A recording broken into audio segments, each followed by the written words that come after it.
Mississauga, Ontario. Don Cherry, who can be as loud as the jackets he wears during his weekly Coach's Corner segments on Hockey Night in Canada, was worried a year ago that he was losing his edge. He was at risk of becoming a dinosaur, droning on about hockey's best pugilists when the NHL was turning toward more skill and speed. After careful introspection, and inspiration from his wife, Cherry, 83, has roared back to being Canada's lion in winter and hockey's most outspoken voice, well into his fourth decade as a broadcaster.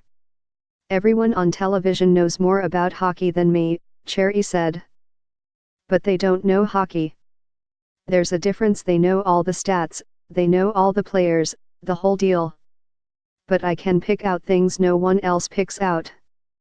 Cherry put himself in precarious positions as a player and as a broadcaster for his uncompromising opinions, making it a practice to thumb his nose at authority.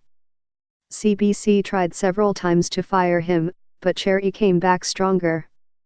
And after it was announced in 2013 that Rogers Communications would take over Hockey Night in Canada and his detractors predicted his demise, Cherry had another act in him.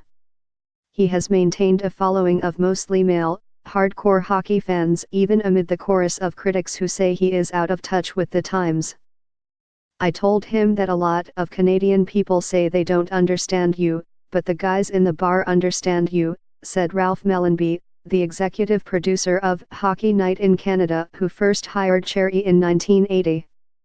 "You're like the guy in the bar." Competition forced Cherry to evolve, said his producer, Kathy Broderick. The sheer volume of midweek games shown across multiple platforms means the best highlights are old by the time Coach's Corner goes live on Saturday nights. So Cherry digs into the obscure elements of the game. "I've never met anybody who has a keener eye for the game," said Scott Moore, Cherry's boss and the president of Rogers's Sportsnet and NHL properties. And by establishing a Twitter presence, with an account of 800,000 followers that is managed by Broderick, Cherry is adapting to modern methods of communication. When he wants to comment on Twitter, he will write down his thoughts on paper and call Broderick, who posts them and waits for the mentions to erupt. An unabashed right-wing conservative, Cherry has used his TV platform to pay tribute to the police and the armed forces and has used Twitter to scold left-wing media, sentiments that have evoked comparisons to the American nationalism of President Trump. "Connecting his hockey commentary with Canadian nationalism is a reason for his staying power," said Julie Stevens, associate professor in the sport management department of Brock University in St. Catharines, Ontario. "The key is that he is different from the relatively reserved demeanor of Canadians and will make claims that put Canada first," she said.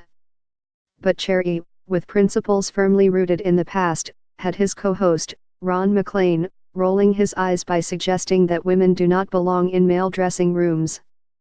He was forced to apologize after insulting 3 former NHL